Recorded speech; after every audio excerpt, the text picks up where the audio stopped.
नमस्कार, मैं हरप्रीत सोडी और आप देख रहे हैं A1 पंजाबी टीवी। और दोस्तों, इस समय बहुत ही एक बड़ी खबर निकल कर आ रही है यूपी से। आपको बता दें कि योगी आदित्यनाथ जो कि वहाँ के सीएम हैं, और हर बारी बीजेपी कहती है कि हम जो अवैध खनन है, जिसको नाजायज माइनिंग बोला जाता है, कि हम उसको रोक रहे हैं। लेकिन ऐसा मामला एक सामने आया यूपी से, जिसके साथ एक बहुत ही पर्दाफाश हुआ है बीजेपी सरकार का, क्योंकि झूठ जो बोला जाता है उसकी सच्चाई क्या है वो आज हमारे जो पत्रकार हैं वो आपको सच सच सब साफ बताएंगे। और हम कोशिश करेंगे जितने भी वहाँ के अफसर हैं उनसे बात करने की। पहले बातचीत करते हैं जो हमारे पत्रकार हैं जिन्होंने पूरी खबर की है, तो हम सीधा उनके पास चलते हैं। मधुर यादव जी नमस्कार, आप देख रहे हैं लाइव रम। तो मधुर यादव जी, आपका स्वागत है पहले तो बहुत ज़्यादा जी।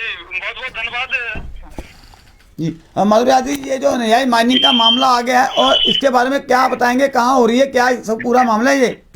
जी बिल्कुल सोडी साहब, सबसे पहले मैं आपको बता दूं, अपने सभी A1 पंजाबी टीवी के सभी दर्शकों को बता दूं कि जो उत्तर प्रदेश के झांसी जनपद का ये मामला सामने आया हुआ है। झांसी जनपद के, वैसे मैं आपको बता दूं कि जो बुंदेलखंड क्षेत्र है, बुंदेलखंड क्षेत्र हमेशा खनन के लिए, और झांसी क्षेत्र हमेशा अवैध खनन के लिहाज से हमेशा चर्चा में रहा है, हमेशा विवाद में रहा है। चाहे कोई भी सरकार रही हो सूबे में। उत्तर प्रदेश में पूर्व में जब समाजवादी पार्टी की सरकार थी तब भी इस क्षेत्र को हमेशा लूटा जाता रहा है। इसकी हमेशा प्राकृतिक संसाधनों का दोहन किया जाता रहा है। बेतवा नदी के किनारे बसे हुए एरच क्षेत्र और पुंछ क्षेत्र में लगातार अवैध माइनिंग जारी है।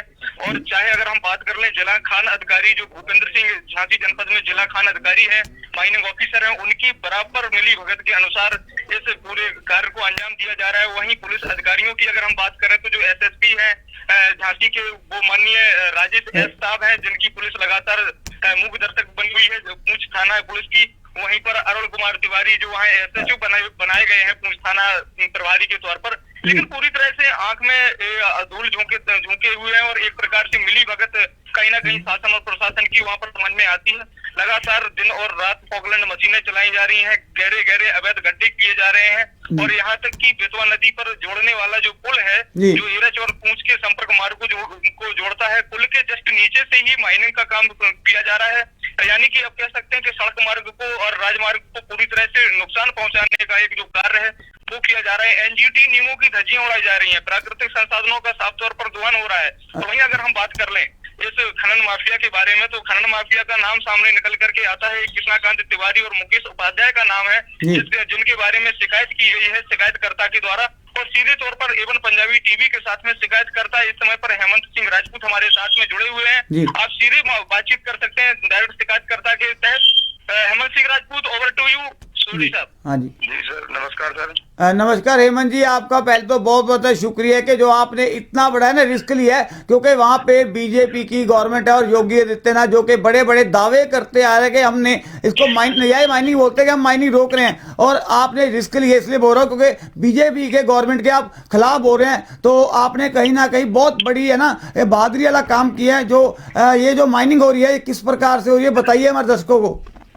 नहीं, खिलाफ नहीं, मैं ये कहना चाहता हूँ, मैं काफी दिन से प्रयास कर रहा था किसी महोदय से मेरे द्वारा किसी से पहचान हो कि बालू खनन हो रहा है। काफी दिन से मैं परेशान था। यहाँ से पुल के बगल से बालू भी उठाई जा रही है, यहाँ पे मछलियाँ भी मरी, कई जीव जंतु मर रहे हैं। इससे पहले भी 2 हत्या हो चुकी थी, अभी 2 लड़के डूब चुके हैं, लिफ्टर चल रहे हैं, बुबलेट चल रही है।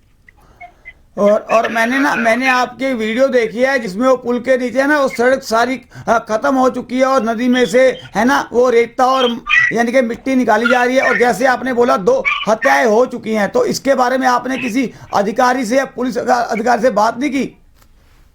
नहीं, इससे पहले सबको जानकारी, इस चीज की सबको जानकारी है सर। नहीं हेमंत जी, चलो जानकारी, फिर वो लोग काम क्यों नहीं कर रहे? देखो हमारा चैनल मधुर यादव साथ जुड़े हैं, हमारा चैनल का नाम है A1 पंजाबी टीवी, निडर और निरपक्ष जो सच बोलता है। तो वहाँ पे आपने किसी भी मीडिया चैनल से बातचीत नहीं की क्या? वहाँ के मीडिया चैनल सब बिके हुए हैं? जी सर, मैंने कई मीडिया लोगों से बात की है, पर उन लोगों ने हमारी कंप्लेंट डालने के लिए मना की है। तो ये साफ तौर पर सोडी साहब एक सवाल मैं कर लेता हूँ। साफ तौर पर जो इसमें मुझे उत्तर भी नजर आता है आपके सवाल में, जो आपने अभी हाल ही में सवाल किया है झांसी जनपद की। अगर हम समूचे क्षेत्र की बात करें तो चाहे वो मोट क्षेत्र हो या एरच क्षेत्र हो, गुरसराय क्षेत्र हो, और हमारे साथ में जो हेमंत सिंह राजपूत जो इस पूरे प्रकरण के और पूरे मामले के शिकायत करता है, उनसे भी इस बात को जान लेते हैं। क्या आपको नहीं लगता है कि जो अन्य प्रतिष्ठित अपने आप को मीडिया हाउस कहने वाले और जो अन्य अपने आप को मान्यता प्राप्त और दलाल दल्ले के रूप में जो पत्रकार लोग वहां पर काम करते हैं, क्या वो उनको पूरी तरह से सिस्टम में नहीं लिया गया है, पूरी तरह से उनको एक प्रकार से दलाली के हाथ नहीं दिए गए हैं? ऐसे मीडिया हाउसेस का क्या कहना होगा, मतलब आपकी तरफ से क्या कहेंगे उन्हें? मैं आपको जवाब देता हूं कि ये इसको ना सारे इंडिया में बोलते हैं गोदी मीडिया, है ना। तो ये कहीं ना कहीं सभी बिके हुए हैं। देखो लोगों का नुकसान हो रहा है, टैक्स हमारा जाता है सरकार के पास और हमारा ही पैसा चोरी करके हमें दिखाया जा रहा है, लेकिन बीजेपी की सरकार वहां पे है और बीजेपी की पीएम नरेंद्र मोदी हैं। मन की बात में बड़े बड़े बातें की जाती हैं, लेकिन जब हम कोई मुद्दा उठाते हैं तो उस मुद्दे पे कोई बातचीत होती नहीं।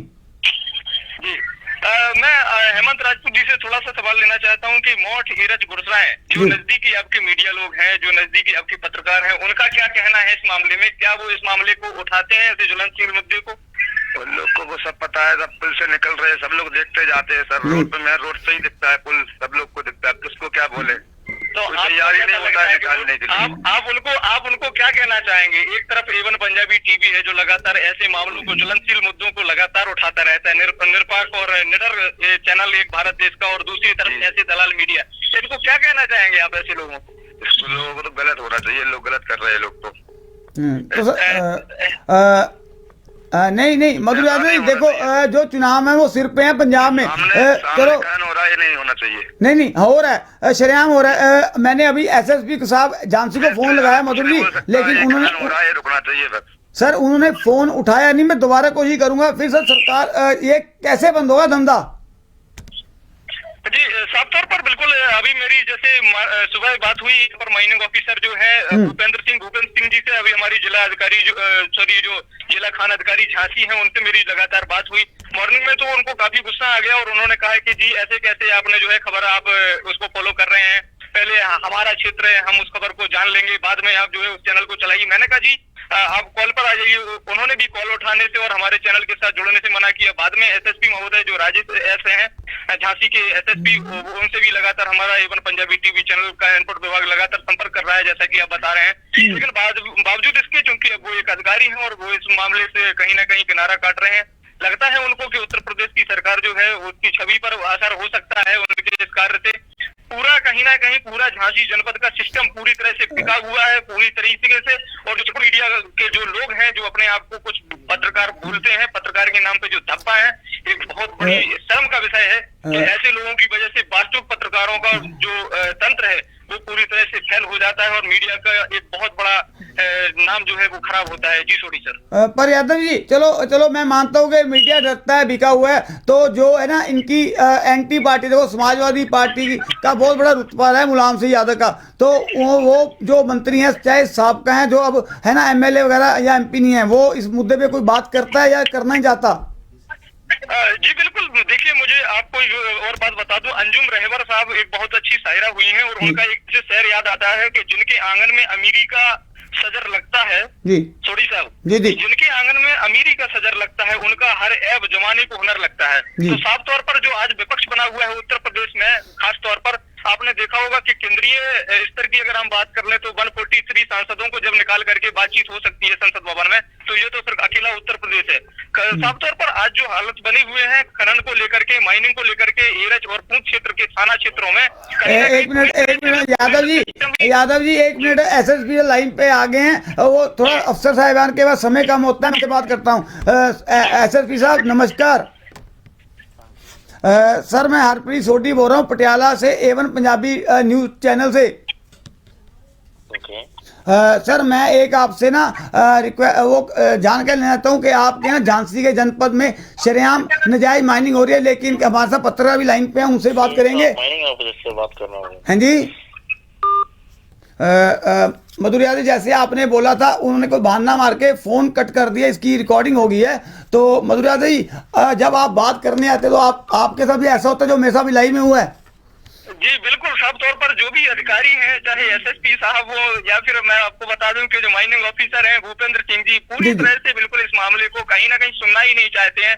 पूंछ क्षेत्र में लगातार सलेमापुर गाँव में जो है बराबर बेतवा नदी के नीचे पुल को निशाना बनाया जा रहा है, अवैध माइनिंग हो रही है और यहाँ तक कि उन पे पॉकलैंड मशीनें लगातार चलाई जा रही है। 30-30 फीट नीचे गड्ढे खोदे जा रहे हैं। हाँ। उसके बावजूद भी कोई भी टीम है जाती ही नहीं है। अवैध खनन माफिया बेखौफ पनप रहे हैं, पूरी तरीके से अवैध माइनिंग दिन रात चल रही है। कहीं ना कहीं आप ये कह सकते हैं कि देखिए, फिर मुझे एक बात याद आ जाती है। अंजुम रहबर साहिबा की एक शहर की लाइन है कि बस्ती के जो लोग हैं वो आतिथ्य परस्त थे, चल रहा था, और जबकि समुंदर मेरे पास था।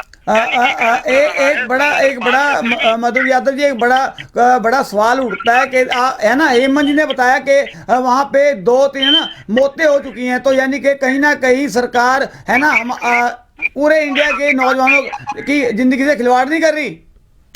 साफ तौर पर न सिर्फ इंसानों की जिंदगी से खिलवाड़ कर रही है, बल्कि मैं तो साफ तौर पर आपको ये भी बताऊंगा सोढ़ी साहब कि जिस प्रकार से जीव जंतुओं को भी, प्राकृतिक संसाधनों को भी निशाना बनाया जा रहा है, न सिर्फ पर्यावरण को निशाना बना जा रहा है, बल्कि वहाँ पर जो साफ तौर पर हेमंत राजपूत जो शिकायत करता है इस पूरे मामले के, उन्होंने जैसे ही बताया कि 2 मौतें ऑलरेडी हो चुकी हैं। और इसके अलावा जब वहाँ पे लोग नहाने जाते हैं तो नीचे जमीन की इतनी सुरंग टाइप की बना दी जाती है मशीनों से, जिससे कि बालू निकालने के लिए खनन माफिया बेताबी से बालू निकाल रहे हैं और बालू को बड़े करोड़ों रेट में मार्केट में ला रहे हैं उसको सामने, और पूरा सिस्टम बिका हुआ है। यहाँ तक कि जो छोटे मोटे सोशल मीडिया के पत्रकार हैं, चाहे वो प्रतिष्ठित अखबारों के पत्रकार हो, अमर उजाला, दैनिक जागरण, इस क्षेत्र में तो एक ऐसा पत्रकार भी है जो पूरी तरह से बिक जाता है। वो वहीं पर यानी कि 200-400 रुपए में भी बिक जाने के वाला पत्रकार अपने आप को पत्रकार बताता है और जनता में वाहवाही लूटता है। मुझे समझ में नहीं आता कैसी पत्रकारिता चल रही, कैसे लोग हैं वहाँ पर।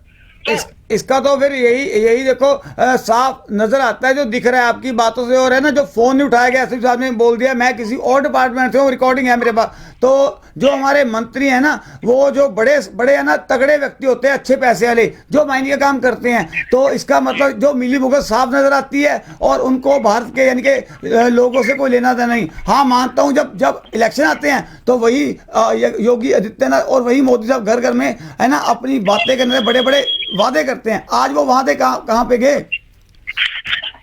साफ तौर पर सोढ़ी साहब, ज्यादा कुछ कहने के लिए मैं समझता हूं कि अब इस मामले पर कुछ रहा नहीं है। जो अभी तक खनन माफिया हैं, इस समय पर जो बात बताई जा रही है, जिनके बारे में चाहे वो मुकेश उपाध्याय हो, इस मामले को चूंकि मुकेश उपाध्याय इस घाट पर इस पूरी तरह से माइनिंग को करवा रहे हैं, कृष्णाकांत तिवारी हूँ, ये दोनों ही लोगों ने, दोनों खनन माफियाओं ने नीरज और पूंछ एसओ जो है अरुण कुमार तिवारी, उन दोनों को एक प्रकार से ये कहे कि सिस्टम में ले रखा है, पैसा दे रखा है।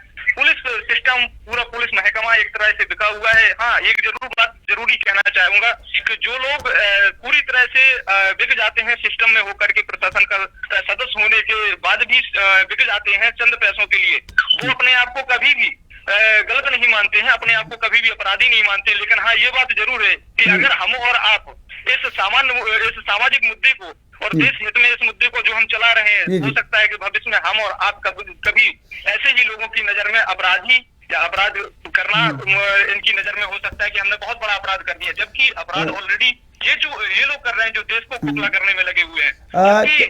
ऐसा है कि हम लोग अपराध कर रहे हैं, क्योंकि ऐसा होता है हमारे देश की ये बहुत बड़ी आप ये कह सकते हैं समस्या बनी हो रही है कि यहाँ पर कभी भी दोषी को दोषी नहीं कहा गया है, क्योंकि सबसे बड़ी बात ये रही है कि सिस्टम खोखला हुआ है। देश में हमारे बहुत सी जगह हैं, बहुत सारी इतिहास हमारा ऐसा अच्छा है कि हमें गर्व होता है कि हम भारतीय हैं, लेकिन फिर भी हमारे भारत के जो लोग हैं वो उन्होंने अपने आप में ऐसा सिस्टम बना रखा है, ऐसा खोखला तंत्र बना रखा है जिससे कि जनतंत्र पूरी तरह से फैले। और वही एक कारण है कि ईरच और पूंछ क्षेत्र में लगातार बेतवा नदी के किनारे अवैध माइनिंग हो रही है। जी चलो मधुर यादव जी, आपने बहुत है ना बड़ा खुलासा किया और आपके साथ है ना जो दर्शक जुड़े थे उन्होंने बहुत बढ़िया खबर भेजी है। हम यही अपील करेंगे जो बड़े बड़े मंत्री हैं खासकर बीजेपी के, वो ये खबर देखें और इनको जवाब देंगे हमारे दर्शक। तो मधुर जी, आपको जब भी अपडेट इसकी आएगी तो मैं दोबारा आपको लाइन पे लूंगा सर। इस जानकारी के लिए आपका बहुत बहुत धन्यवाद सर।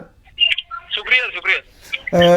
सो दोस्तों, ये हमारे साथ थे मधुर यादव जी जो वहाँ हमारे पत्रकार हैं चैनल के। और सबसे बड़ी बात, जिस व्यक्ति ने ये खुलासा किया है उसने भी एक जोखिम भरा काम किया, जो कि वहाँ पे आपको बता दें कि योगी आदित्यनाथ मुख्यमंत्री हैं और आपको ये बता दें कि बीजेपी की सरकार है और उनका ये वादा होता है, दावा होता है कि हमारे राज्य में ना गैंगस्टर खत्म होंगे और ना ही ये जो नजायज माइनिंग खत्म होगी। लेकिन ये जो नया मामला सामने आया है कि झांसी के जनपद से, जहाँ पे नदी किनारे है ना एक पुल बना हुआ है, यानी कि वहाँ एक नदी है, वहाँ से शरेआम डेली वहाँ से रेता और मिट्टी निकाल जा रही है। और जो कि बताया गया दर्शकों की तरफ से और पत्रकार की तरफ से वहाँ पे अभी तक 2-3 नौजवानों की मौत हो चुकी है। और मैंने 2 बार एसएसपी को कॉल भी किया है, उन्होंने फ़ोन उठाया नहीं, और जब उठाया तो वह कह रहे हैं मैं आपने गलत नंबर डायल कर दिया। चलो हो सकता है, पर दोस्तों यहाँ पे बात यह है कि सरकारें करती हैं बड़े बड़े दावे, लेकिन ये दावे होते हैं खोखले। जब ये खबर आप देखेंगे